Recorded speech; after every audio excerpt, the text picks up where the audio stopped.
Hello friends, welcome back again in e notes. तो metal cutting and machine tool subject हम पढ़ रहे थे। यूनिट 1 हम पढ़ रहे थे जिसका नाम है लेथ मशीन। तो पार्ट 3 में हम पढ़ेंगे बेसिक कंपोनेंट ऑफ लेथ। तो पार्ट 1 और पार्ट 1 में हमने लेथ मशीन कैसे काम करता है वो देखा था। पार्ट 2 में हम देखे थे कितने टाइप के लेथ मशीन होते हैं, और पार्ट 3 में हम पढ़ेंगे जो बेसिक कंपोनेंट होते हैं। For example tail stock, head stock, compound rest, carriage, bed, leg, ये सब के बारे में 1 बाय 1 डिस्कस करेंगे। किस मटेरियल से बना है, उसका काम क्या है। ठीक है, चलिए शुरू करते हैं।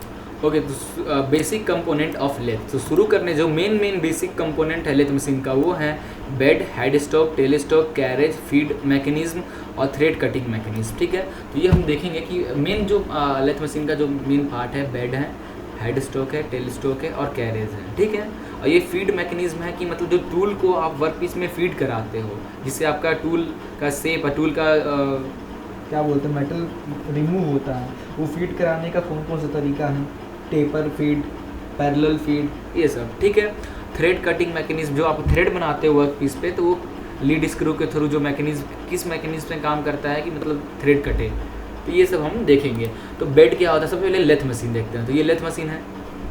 लेथ मशीन का ये वाला जो पार्ट है ये हमारा है बेड। ओके, ये पार्ट है हमारा हेड स्टॉक, ये पार्ट है हमारा tell stock, right side tell stock जिसमें हमारा ऐसा सपोर्ट करता है वर्क पीस को। हेड स्टॉक जिसमें पूरा हमारा मशीन लगा रहता है, मोटर लगा हुआ है, चक लगा हुआ है, चक में वर्क हमारा फिट होता है। ये हमारा हो गया कैरेज। ये पूरा जो पार्ट है हमारा, ये पूरा पार्ट कैरेज। ठीक है, इसमें हमारा ये आपका लीड स्क्रू, जो लाइन दिख रहा है पतला सा, ये हमारा लीड स्क्रू, जो कि ये पूरा यहाँ से यहाँ तक है। इस पे थ्रेड लगे हुए हैं, इस थ्रेड पे ये हमारा कैरेज मूव करता है। ठीक है, अब ये कैरेज पे क्या क्या रखा हुआ है, क्रॉस स्लाइड लगा हुआ है। ये जो पार्ट है, इतना पार्ट, ये हमारा क्रॉस स्लाइड हो गया। ये हो गया हमारा टूल पोस्ट। ठीक है, ये जो लगा हुआ है ये हमारा है टूल पोस्ट। ओके, जिस पे टूल लगा हुआ है जो कि वर्क पीस को से मेटल रिमूव करता है। ओके, तो समझ में आ गया। तो बेड क्या है? The bed of lathe act as a base on which different fixed and operation part of the lathe are mounted. ठीक है, लेथ मशीन का जो बेड है बोले तो नींव है, घर का जो नींव होता है वैसा है। उस लेथ मशीन के बेड पे जो बाकी पार्ट्स हैं, हेड स्टॉक, टेल स्टॉक, ये सब रखा हुआ है। तो ये देखिए, ये हमारा है लेथ मशीन का बेड। तो इस बेड पे head stock, tell stock, carriage वगैरह जो भी हैं इसके ऊपर रखते हैं। अब देखो, lathe beds are usually made as single piece casting of semi steel. ठीक है, तो लेथ मशीन का जो पार्ट है, बेस है, तो वो हम लोग एक ही पीस में बनाते हैं with the help of casting. Casting से बनाते हैं। क्यों कास्टिंग से बनाते हैं लेथ मशीन का बेड? क्योंकि वो उसमें हमको स्ट्रेंथ चाहिए ताकि वो जो लोड सह सके। तो जब लोड सह सके, स्ट्रेंथ की बात करते हैं, तब जो भी मटेरियल है हम लोग कास्ट आयरन लगभग यूज़ करते हैं। ओके, तो कास्ट आयरन की जो मटेरियल होती है हम लोग उसको नॉर्मली वो कर लेते हैं,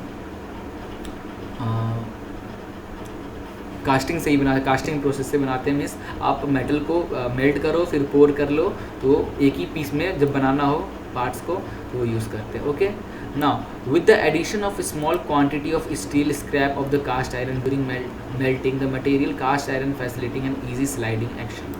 Okay, in case of extremely large machine, the bed may be 2 or more pieces bolted together to form the desired length. अगर आपका छोटे साइज का है, मीन्स फॉर एग्जांपल 30 से 40 फीट का आपका अगर लेथ मशीन है, तो एक ही पीस में हम बेड बनाते हैं जो कि कास्ट आयरन का होता है। क्यों कास्ट आयरन का होता है? क्यों लेथ मशीन का जो बेड होता है एक ही पार्ट में बनाते हैं? अगर छोटा लेथ मशीन हो, इसका आंसर यही दोगे कि आपको स्ट्रेंथ चाहिए, आपको उस पर टफनेस चाहिए, आपको लोड कैरिंग, क्योंकि उसके ऊपर बाकी सब पार्ट्स है, तो वो मतलब उसके जो पार्ट्स है उसका लोड सहन कर रहा है। तो ऐसे पार्ट्स को हम हमेशा कास्टिंग से बनाते हैं, एक ही पार्ट में बनाते हैं। ठीक है, और उसको कास्ट आयरन का ज़्यादातर होता है। ठीक है, usually lathe bed is made up of cast iron alloy and with nickel and chromium. Usually जो मतलब जो लेथ मशीन का बेड है वो कास्ट आयरन का होता है, जिसमें हम निकल और क्रोमियम का एलॉय मिक्स करते हैं उसकी स्ट्रेंथ बढ़ाने के लिए। ठीक है, now function of lathe bed. Lathe bed का काम क्या है? It is use to support all the element of left and with the stand cutting forces during the operation. तो बेड का काम क्या है? जो भी उसके ऊपर सपोर्टेड टूल पोस्ट हैं उनको संभालना, और जो कटिंग के जब कटिंग प्रोसेस होता रहता है उसके कारण जो फोर्स डेवलप होता है उसको सोखना। ठीक है, ये हो गया। Now tool post. Tool post क्या है? लेथ मशीन का ये जो पार्ट है ये टूल पोस्ट, ये जो पार्ट है जो कैरेज पे, ये हमारा जो कैरेज है, इस कैरेज पे जो ये टूल पोस्ट लगा हुआ है, इस पे टूल हम अटैच करते हैं, that is tool post. It is bolted on the carriage, carriage पे है।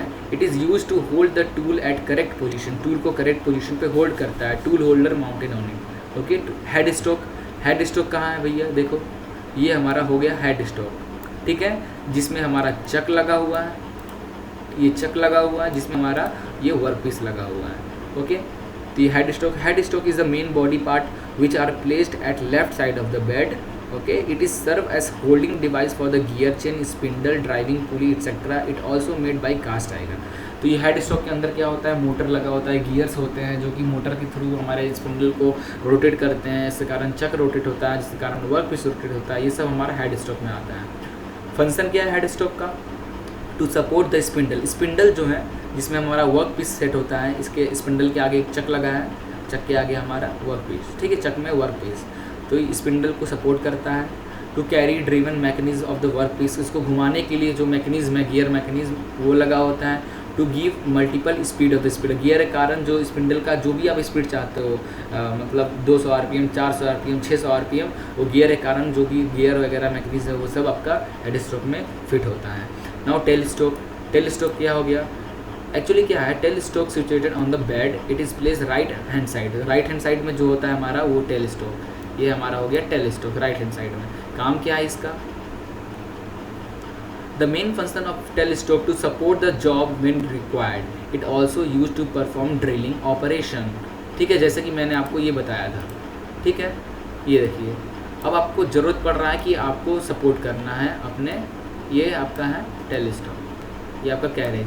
अब आपकी जॉब का साइज बड़ा है, साइज बड़ा है तो बस एक तरफ से फंसा हुआ है तो वो एक तरफ से बेंड होने लगेगा, तो उसको सपोर्ट करने के लिए हम अपने टेल स्टॉक को इस पे ऐसे सेट करा देते हैं ताकि उसको सपोर्ट करें। सपोर्ट करने के लिए, या फिर हम यहाँ पे ये जो सपोर्टर है इसको हटा के यहाँ पे हम ड्रिल बिट लगा देते हैं, जिससे ऐसे हम फिर से पास करेंगे तो ये हमारे वर्क पीस में ऐसे ड्रिल करते जाएगा, ठीक है। तो ये काम था हमारा किसका, टेल स्टॉक का। अब देखो फंक्शन क्या है टेल स्टॉक का, to support the other end of work piece, एक एंड तो चक में लगा हुआ है, दूसरे एंड सपोर्ट करने के लिए।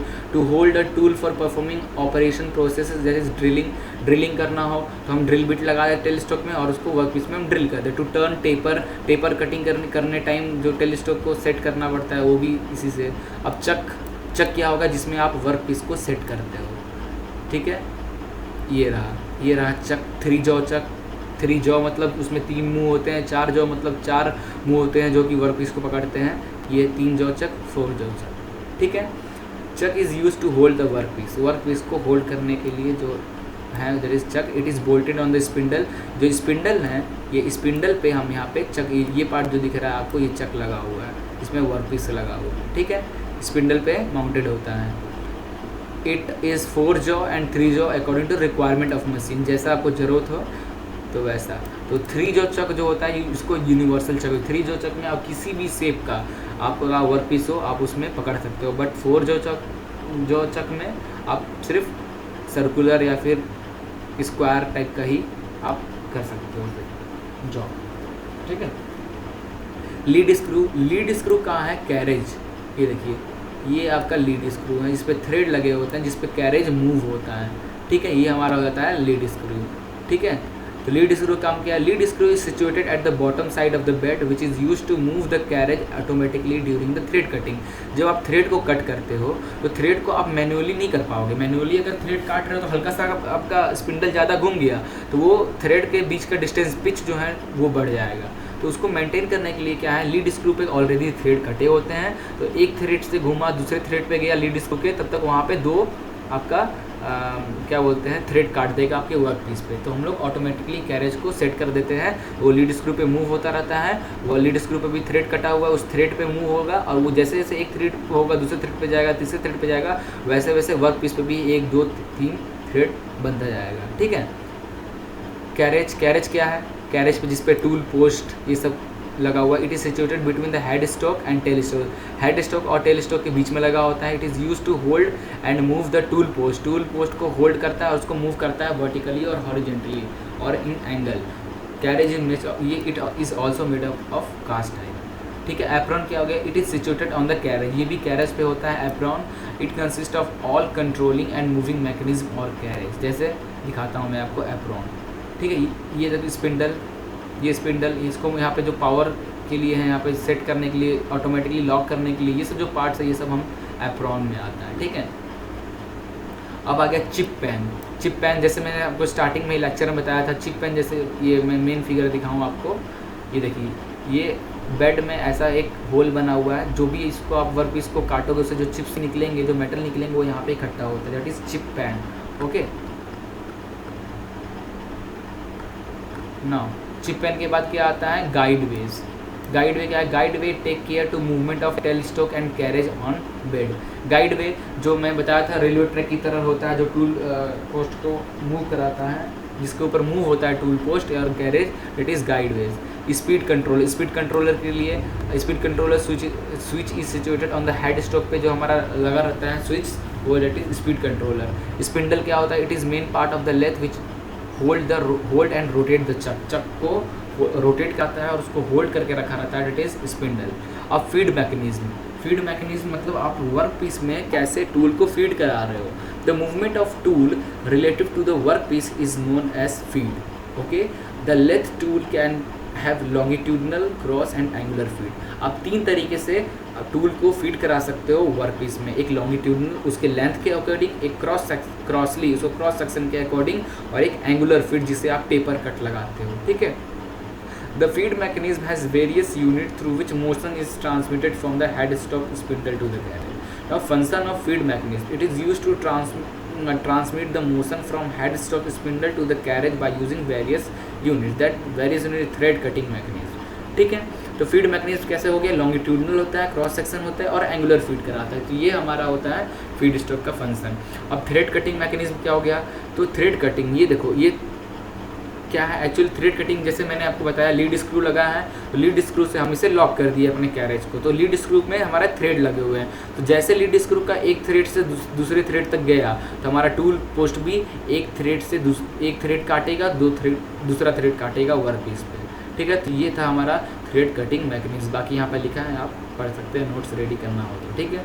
अब नेक्स्ट लेक्चर में हम कौन कौन से ऑपरेशंस हम लेथ मशीन पे करते हैं वर्क पीस के साथ, वो सब हम देखेंगे, ओके। तो thank you for watching this video, please like and share it and don't forget to subscribe it.